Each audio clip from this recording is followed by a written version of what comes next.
Looks like we've had another skirmish over in Jerusalem, Israel. Please watch this special. From CNN Abu Dhabi, this is Connect the World with Becky Anderson. Welcome back to the programme. We begin with tensions growing by the hour in the Middle East as unrest on the ground has now turned to flare-ups in the sky. Israel says Palestinian militants enraged by what they call Israeli aggression in Jerusalem have lobbed hundreds of rockets into the country. Take a listen. There we go. That's us getting ready for the Hey, show. we have sirens. Let's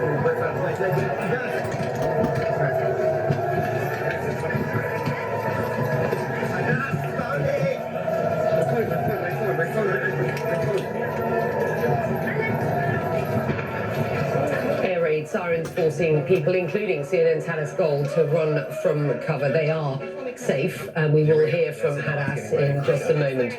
The Israeli military is firing back. The IDF says it has launched more than 150 airstrikes on targets in Gaza. Now, the violence has killed 2 Israelis and 28 Palestinians, 10 of them children. This is the funeral procession for an 11-year-old Palestinian boy. Israeli Prime Minister Benjamin Netanyahu is characterizing this as a struggle for the very heart of Jerusalem. Clearly, the violence getting bigger than that. I want to bring in Mr. Netanyahu's senior advisor, Mark Regev, at this point. A lot of tension, Mark, over the past couple of weeks, more so overnight. Israel's Prime Minister says Hamas's rocket attacks on Jerusalem, quote, crossed a red line, and he vows to respond with great force, he says. What will that response look like? Well, as you know, exactly 24 hours ago, we had a barrage of rockets, a volley of rockets on Jerusalem and across the south. And since then, we've had some 500 rockets from Gaza, launched by the terrorists there, by Hamas and Islamic Jihad, attacking our civilian population. And this is something that I don't think any country would stand for. No democracy would see its citizens targeted in the way that ours are being targeted now. And my government, the government of Israel, is acting to protect our civilian population and to restore calm and security. How do you envisage a de-escalation at this point? Well, we did everything we could before the outbreak of violence to de-escalate. In fact, the government took some very difficult decisions yesterday in the morning, precisely designed to reduce tensions. I mean, we took a difficult decision of forbidding Jews to go to the Temple Mount on Jerusalem Day, which is not something that we wanted to do, but we felt that we needed to do something to try to calm things down. We took a decision to reroute the Jerusalem Day parade so as also to try to reduce tensions. But unfortunately, despite those efforts, the people in Hamas and in Islamic Jihad, they were just looking for an escalation. They were looking for an excuse. They orchestrated the violence here in Jerusalem and then used that as an excuse to launch rockets against Israel. Well, That's the craftiness of the demonic forces that tries to do something provoking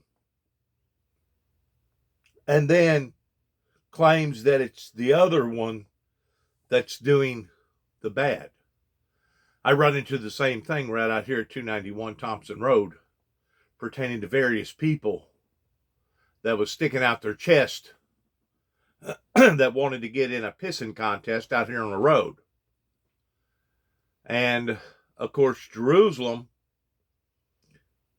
they're not ones to be messed with, because if they feel like that they're being intimidated, humiliated in this type of way, they're going to respond. David and I responded, but we responded within the guidelines of the law, which was calling the sheriff's department and reporting each and every incident.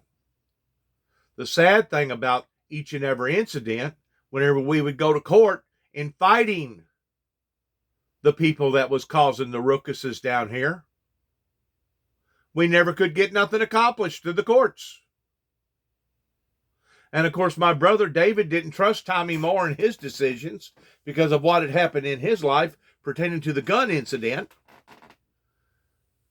where the Ridgway family took David down on his own, my brother down on his own property, and took his own gun and stuck to his head and would have killed him if the gun didn't have a safety feature on it. These are all clever movements by the wicked demonic forces that tries to take stuff and twist it and turn it around. Just like David and I being concerned about 3 children across the road. And the next thing you know, because of us being concerned about 3 little children across the road, we're talking about little children, all of a sudden I get charged with a stalking charge that I have to agree to just in order to get out of jail after being in there for 39 days or 37 days after a suicide attempt. Because I felt like that everything had collapsed around me at that point in time. There was absolutely no justice whatsoever within the guidelines of this property.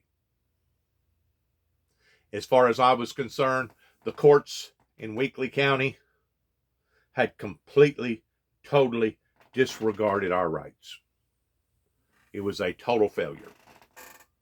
And at that point in time, I felt like that the easiest, quickest, simplest way out was to end my life.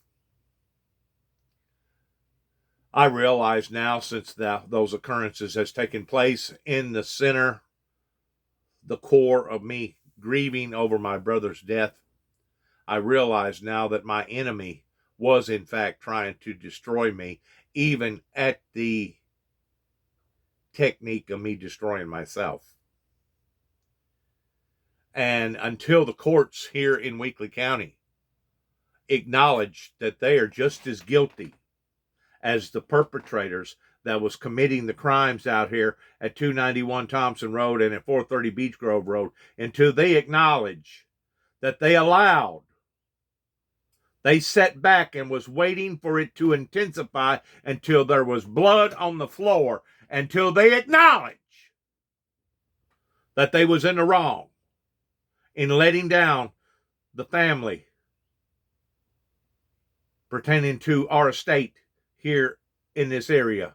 Until they acknowledge it, we're going to continue to see more and more violence that is on the hands of Tommy Moore, Tommy Thomas, and all these other little whatnot towns around here pertaining to their governorship and their leadership within their law enforcement agencies. Until I physically see an apology coming from the courts, you will steadily see things declining, not just here in America, but throughout the world. They're guilty, and they're not wanting to admit to their guilt. God knows they're guilty, and even at the expense of bringing grief and sorrow to the innocent, God is going to put them in their place by using me as a voice or a messenger to do so. There's nothing happy about this. There's not going to be no vindicating party after this is over with, because it began with the Reagans and the Bushes of how that the Republican Party was willing to lie and sacrifice their own party in putting us where we are today, right now, in regards to all the shootings, the killings, the protesting, $30 trillion in debt. I could go on and on and on how that the Republican Party has brought grief and sorrow and misery to the American people here in America. And I'm going to continue to go on. I'm going to continue to tell my story, and I'm going to validate it in the way that I feel like it needs to be validated, because there's other witnesses out here that has seen and heard, and some of them has moved off. You know, Brother Thompson, Dwayne Thompson, that now lives in New Johnsonville, that preached in this Assembly of God church in Sedonia for years and years and years, Then he moved to Sharon. He was going to preach over there. Changed his format. And then finally he went to a Baptist association there at Victory Baptist Church on Highway 89 in between Sharon, Tennessee and Sedonia, Tennessee, and preached. He's one of the ones, along with many others, that knows the truth about the Jackson testimony or the Jackson story. We can't stand for that. And we now have to deal with the threat that they pose. And Hamas has to pay a price. When they, last night, attacked Jerusalem, they crossed a red line. And they have to understand the folly of their decision. Tell that to the courts here in Weakley County. Videos surfacing online showing Israeli police firing tear gas and... According to the courts in Weakley County, if you're a Christian, you're just supposed to be a whipping post. You're just supposed to be somebody's floor mat. Because whenever it comes to the courts protecting their citizens, that's Christian citizens in this county. I'm talking about true Christians, not so-called Christians. You probably are going to be led down. Stun grenades at worshippers inside Al-Aqsa Mosque. Palestinians who were not breaking the law or causing any violence. So why were they being attacked? Becky, every year in Ramadan, hundreds and thousands of Muslim worshippers come to the Al-Aqsa Mosque and they pray peacefully, and we welcome that. We facilitate that. In fact, we're very proud of the fact that since 1967, since we reunited the city, that all religious communities freely practice their faith, that religious freedom is enshrined in the way Israel works, and that the holy sites of all faiths are protected. What happened this year, however, was that a group of extremists decided not to peacefully pray, but a group of extremists decided to orchestrate violence from the mosque. Agitators, bad actors, people that was deliberately sticking their chest out, trying to provoke people into their own sense of madness. And, you know, the devil thinks that he's awful clever towards doing this and getting away with it. They actually think that they have gotten away with what they have attempted to do here in Weakley County, as well as Land Between the Lakes, up in Trigg County, up in Marshall County, Livingston County, Christian County.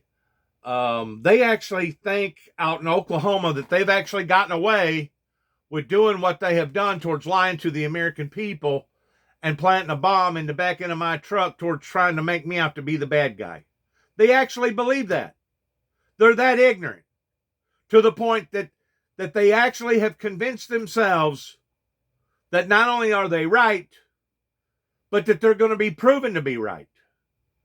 My point is this: you can be sincere, but you can be sincerely wrong. The people over in the Middle East that are willing to strap a suicide vest on them, on their body, and blow up 100 or 200 people in destroying themselves by thinking that they're going to go live with Allah and live with 99 virgins and drink all the wine that they want to drink.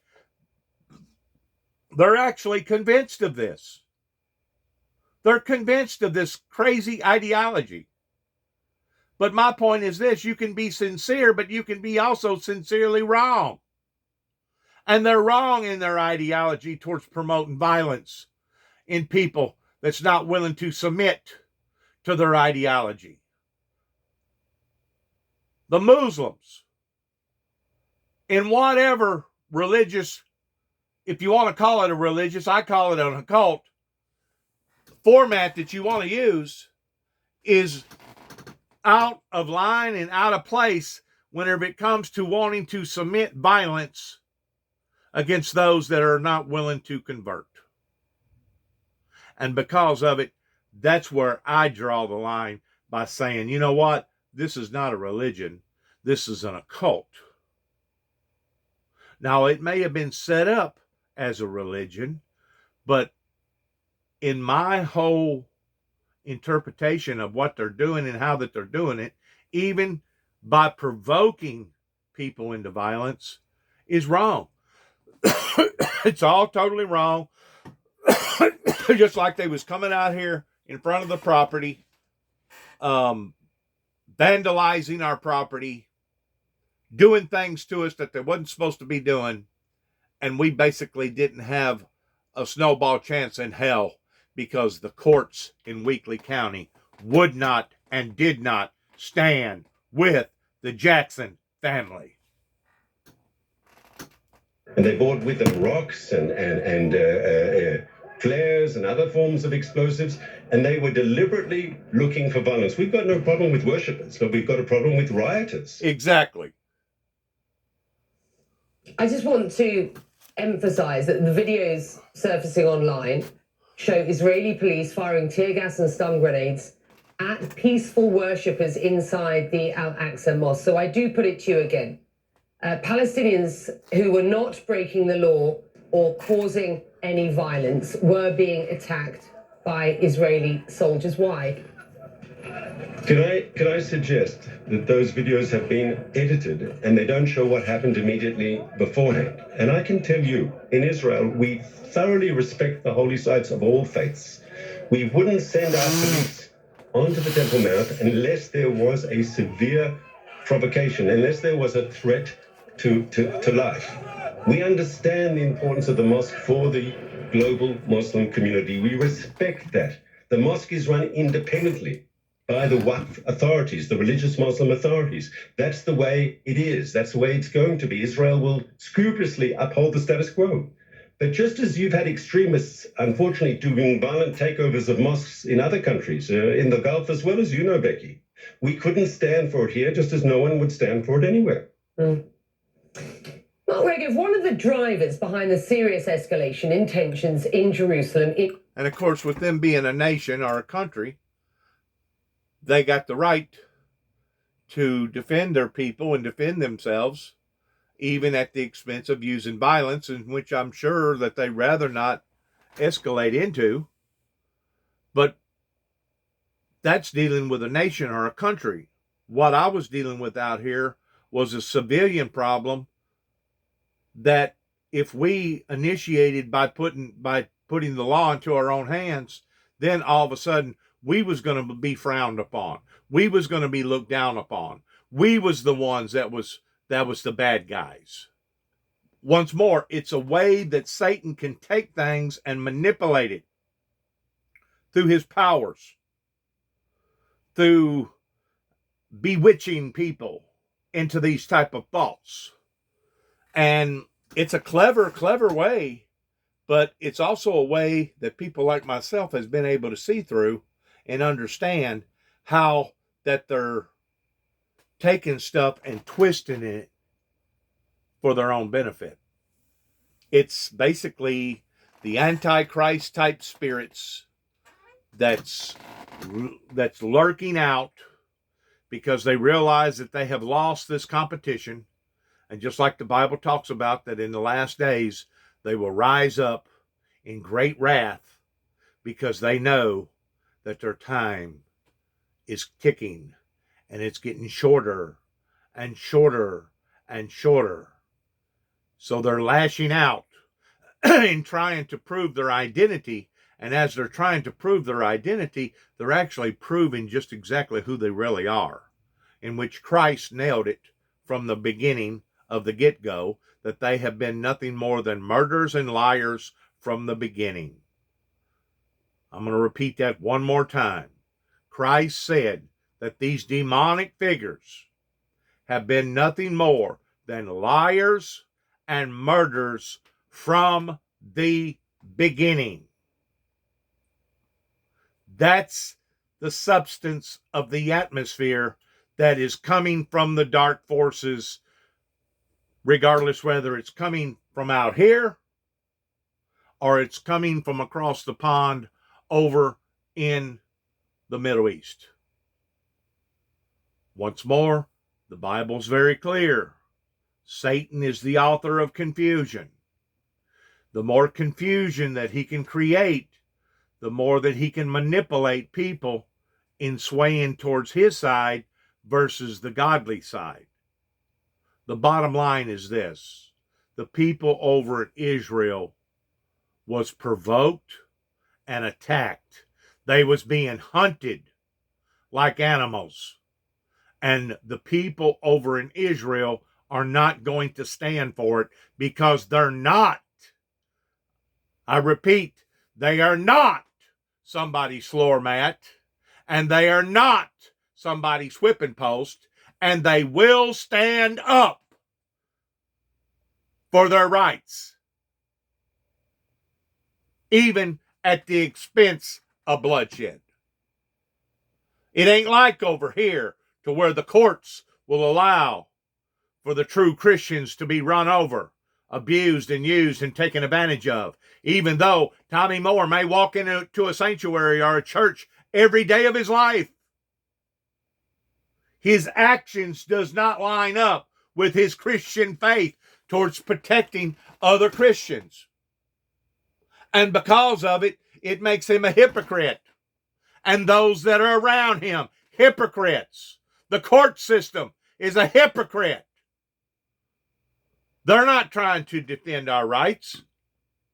This thing goes all the way back 30 plus years ago, whenever I first stood out into the eyes of the public, and they wanted to ban me from all radio stations and churches and take the very instrument that I was trying to use as a teaching aid away from me. I've got a long history of violations against the Windmill Ministries missions that begins right here in the U.S., right here in Northwest Tennessee, that has snowballed in the areas like LBL, snowballed in the areas like up in Georgia, snowballed like in areas out in Oklahoma City, Oklahoma. So whatever becomes of the American people, the Americans, you can blame it on the demonic sector or the lukewarm sector of those who proclaim that they have some sort of relationship with the Heavenly Father. But if the truth be known, their relationship is with the devil. They have been bamboozled. They have been deceived. They have been outwitted in their understanding, because they would not have allowed for us to have went through what we have went through out here and still look in the mirror and call themselves true born-again Christians. Every one of them should be laughed completely out of their positions, and they should resign immediately. It's disgraceful. It's distasteful. It's humiliating in what that has happened here for the past 30 plus years. And eventually, like Donald Trump says, eventually the truth is going to come out. It will come out towards what has happened here. Now, you can try to overlook it by calling it a travesty. You can try to overlook it by calling it ignorance.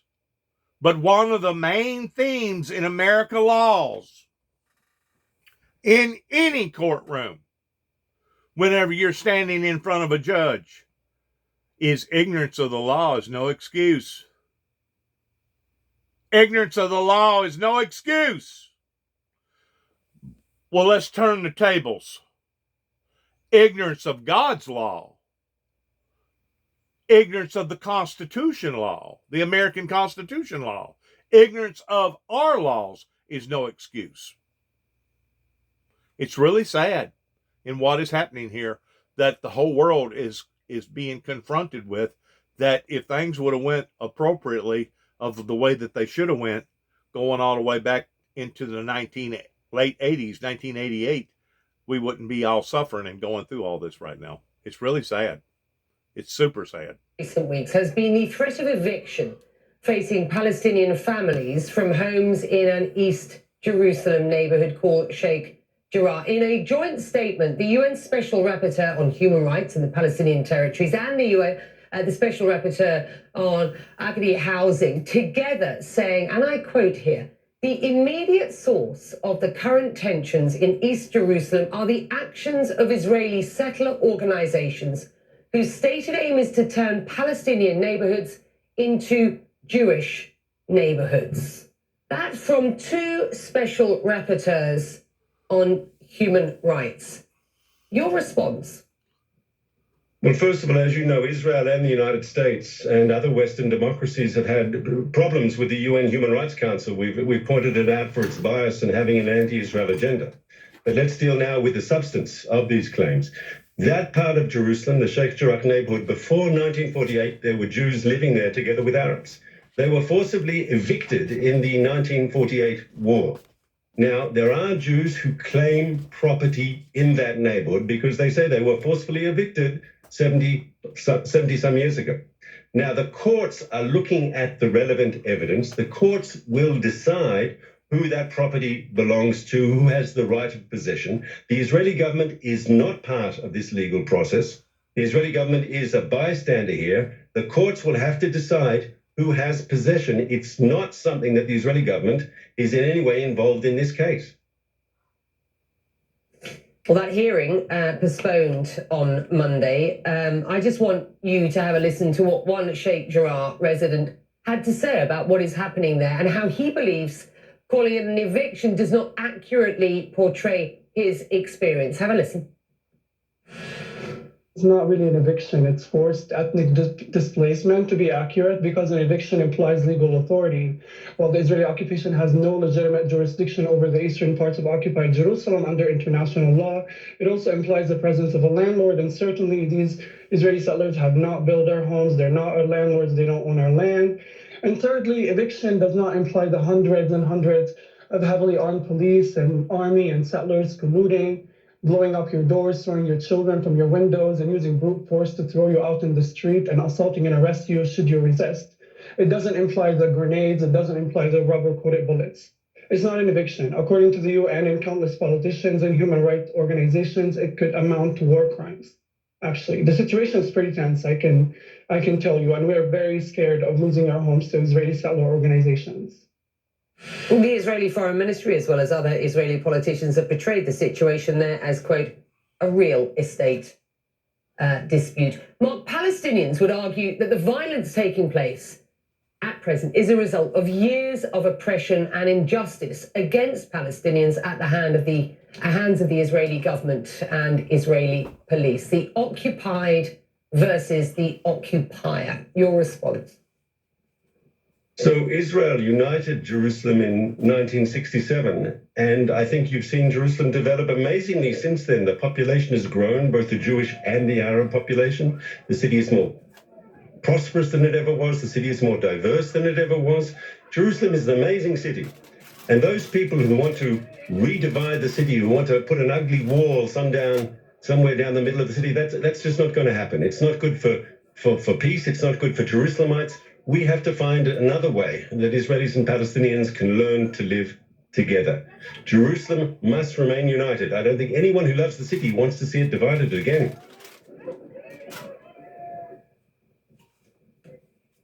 Mark Regev, thank you for joining us.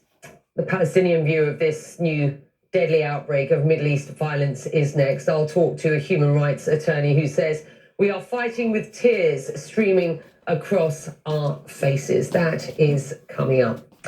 Well, anti-Israel protests happening around the region. Protesters in Istanbul stomping on the Israeli flag. They're among the thousands demonstrating around Turkey. These protests happening despite a strict coronavirus lockdown, of course. Let me get you the international reaction shortly, but I want to get you back to Ashkelon in Israel now, where rockets fired from Gaza have been targeting this area. CNN's Hadas Gold has been there herself all day.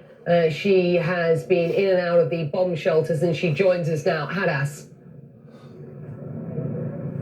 Yeah, Becky, I'm standing in front of this building that received a very significant rocket attack early this morning. I'll have our cameraman pan up just so you can get a sense of the damage to this building. We have been here all morning long. We have been having air raid sirens on and off that have sent us scurrying into the bomb shelters. We've also, in the last few hours, been hearing a lot of activity in the skies, airplanes flying by. We can hear booms, explosions in the distance. They may be airstrikes on Gaza, which is just over 10 kilometers away from where we are, but we can hear them quite clearly. And what we've been experiencing is we'll hear these airplanes flying overhead. We may hear a few booms and explosions, and then a few minutes later, the air raid sirens go off. So any minute now, we may hear an air raid siren. We may have to go back into this bomb shelter, and that's what these residents have been dealing with all day. It has been a barrage of rockets all day long. More than 500, according to the military, have been launched from Gaza towards Israel. 2 people here in Ashkelon have died as a result of rockets, according to the emergency services here.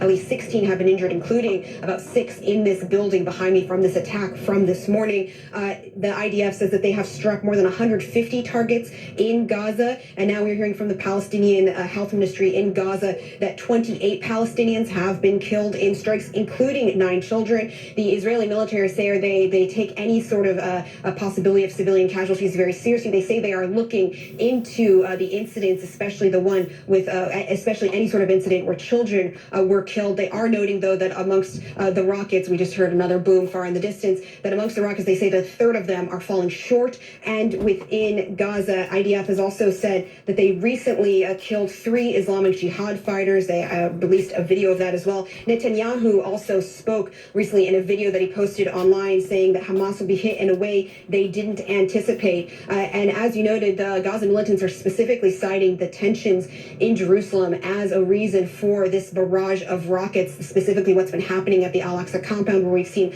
hundreds, more than 500 in one day, Palestinians injured in those clashes with Israeli police, as well as the situation in the Sheikh Jarrah neighborhood and the Palestinian families there. Tensions have also been rising across the country, across the region, where we've also seen protests in other countries. There was a situation where an Arab Israeli man was killed.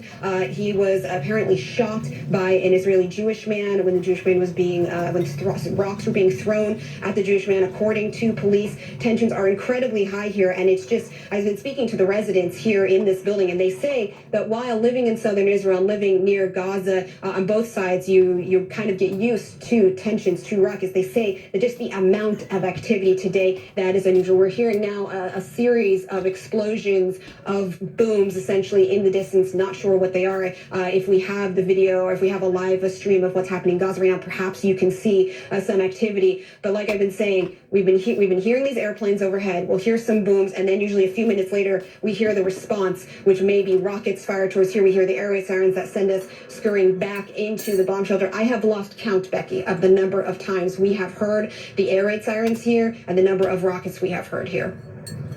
Hadas Gold is in Ashkelon. Well, Hadas, mentioning the protests around the region. Let's get more on those anti-Israel protests that are happening in some places around this region of the Middle East.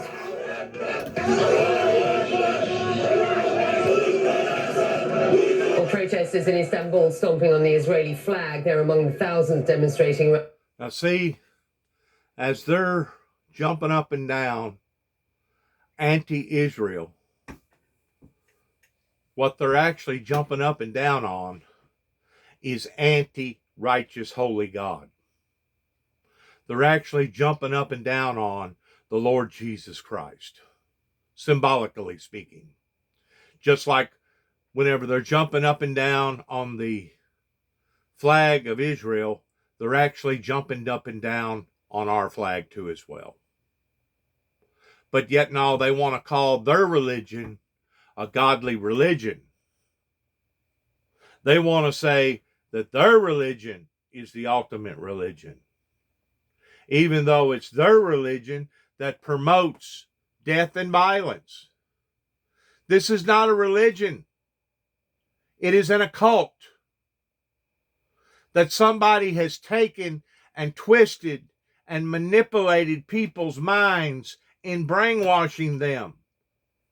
They have been bewitched. Kind of like the people in the court system up here in Weakley County. Any court system, after hiring attorneys and going after this thing as many times as David and I went after it, would sit back and play the games that Tommy Moore was playing with Mike Wilson and Mike Wilson was playing with Tommy Moore. Any person that's involved with the judicial system that acts this way should be heckled and shamed completely out of their positions. Just like these people here should be heckled and shamed towards their ideology of thinking that it's okay to commit acts of violence of people that you cannot convert. It's shameful, it's disgraceful, and it's becoming more and more obvious that something horrible is going to happen over in the Middle East pertaining to a mushroom bomb, a nuclear bomb. And when this goes off, it could trigger God only knows what other activities that would follow pursuit in behind. Because all it takes is one bad apple. One bad apple spoils the whole bunch. And one nuclear bomb being activated could set off a barrage of other bombs. Nuclear bombs. Don't think that they ain't got nuclear bombs over there. On Turkey, these protests happening despite a strict coronavirus lockdown. And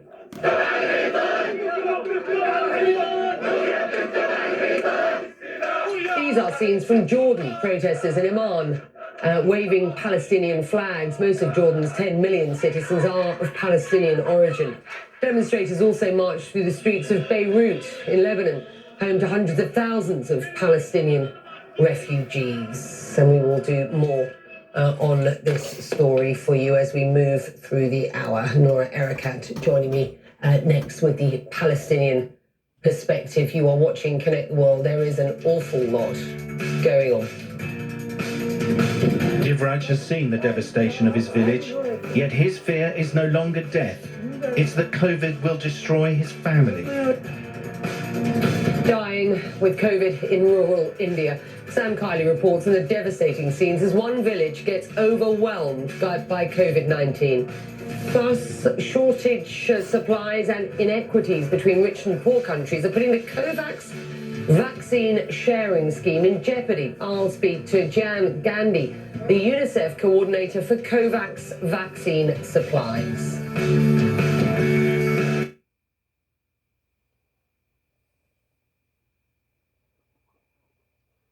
Day of rocket attacks from Gaza and Israeli airstrikes. Israel Defense Forces released this video of a strike it says killed 3 Islamic Jihad militants in Gaza and claims about a dozen other militants have died in these strikes. Palestinians say 10 children are among those killed in Gaza. My next guest says the world has become desensitized to the violence in Gaza. Noura Erakat is a human rights attorney, professor, and author of the book Justice for... I want to weigh in on what she just said by it being desensitized. Just as of yesterday, I made mention about the Middle East becoming a hotbed again. You know what their response was? That's old news. They do that from time to time. That can be expected. Old news. They do it time to time. That can be expected.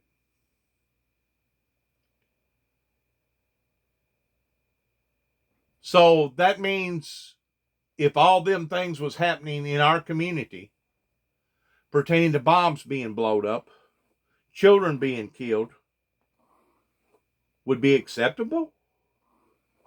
Is that the way that I'm interpreting these cliches coming from the Americans? It would be okay? No, it's not okay. It's actually sickening that we have a group of people that treat affairs like this the same way as we treat a mass shooting over here in America.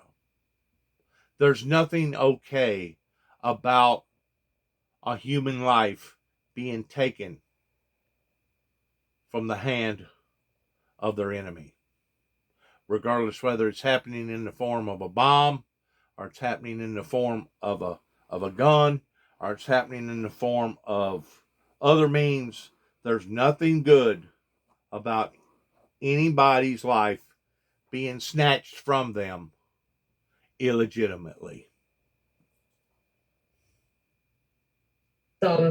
Law and the question of Palestine. She is highly critical of Israel's actions, calling the attacks in Gaza crude colonial violence. And Nora Erekat joining me now via Skype. It's exactly what it is. Outside of Washington, and you are a Palestinian. And I just wonder, before we talk about specifically what is going on the ground, to describe just what it feels like looking from the outside in, as it were.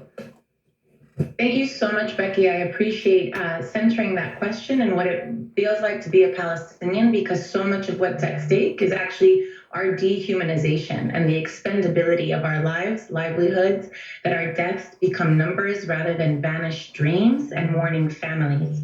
As I'm watching this, I'm having intense emotions. I was in Jerusalem in 2000 at the start of what's known as the Second Palestinian Intifada.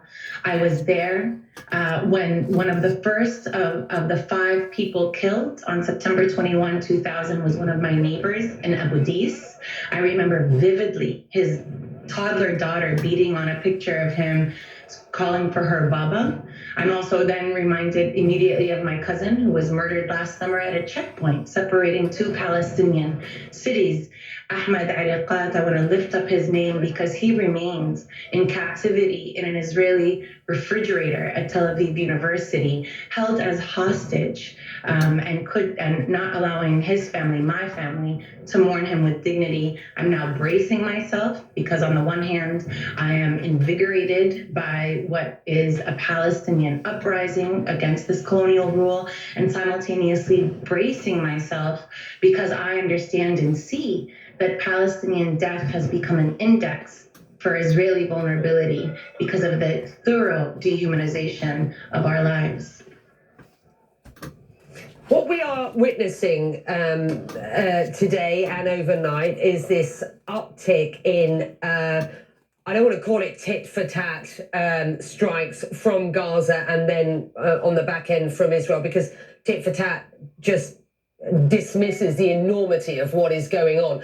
But this has come off the back of recent violence in Jerusalem. And in a recent op-ed, you said, and I quote, Sheikh Jarrah is the latest flashpoint of Israel's expansionist project. The threats of eviction are part of what Palestinians describe as their ongoing Nakba, because the removal and forced exile of 80% of historic Palestine's native population between 1947 and 1949 was not a singular event. We spoke to Mark Regev earlier on, the foreign ministry, of course, describing what is going on as in Sheikh Jarrah as a real estate issue. Elaborate, if you will, on what you wrote in that op-ed. Absolutely. I co-authored that op-ed with Mariam Barghouti, a freelance journalist and researcher in Palestine, who is in the West Bank. And she's Palestinian in the West Bank, but because of Israel's violent juridical demarcations and its settler colonial plans of dividing Palestinians and eliminating them as a people, she cannot travel to Jerusalem, and instead, like me, is watching it from afar despite her proximity. I heard the interview with Mark Regev. I had a lot to say to him, especially as he was sharing propaganda that Jerusalem has been the home to what he described as Arabs, he should have described as Palestinians, despite the fact that the Israeli government has been explicit about removing Palestinians. In its Jerusalem Master Plan of 2000, it says explicitly that it wants to maintain a demographic majority of Jews of 70% to 30%, and needs to do that because natural population growth of Palestinians will become 60 to 40. And so they have pursued a policy of removal through state annexation, through forced evictions, through retroactive taxes, through the declaration of land as state parks that are now off limits to Palestinians. 14,000 Palestinians have had their residency permits revoked since 1967 without due process. When Israel annexed Jerusalem in full daylight in contravention of international condemnation in 1967, it expanded Jerusalem's municipal boundaries by 10 times. and annex some 17,000 additional West Bank acres of West Bank land. Since then, the Israeli government has built some 49,000 housing units for Jewish Zionists in Jerusalem, but not a single one for Palestinians who constitute a third of the city's population. Nothing here speaks of equality. This is a settler colonial campaign to remove native Palestinians and to replace them with Jewish Zionist settlers in their place. Every Palestinian... I'm going to stop her right there and comment on what she's talking about. I just imagine they've used the philosophy that if you can't get along together, then don't put them together. Because whenever people get together, they misbehave and they don't know how to act. So they're segregating one group of people from another, which is just the very opposite, which I agree with what she's talking about to some degree, which is just the very opposite of what Jesus said, to let the wheat grow with the tares. Let the true believers in Christ mingle with the ones that are for Satan or the ones that are lukewarm, fence-straddling Christians, to let them mingle together until time of harvest. Satan and his people, the Antichrist spirit, does not want to mingle with God's elect, God's true elect. And because they do not want to mingle with God's true elect, they're willing to do whatever it takes to cause a commotion, to cause a division, to cause problems. I can see through this smokescreen and realizing that it's the Pakistanians that are the troublemakers. They're the ones that are the evildoers.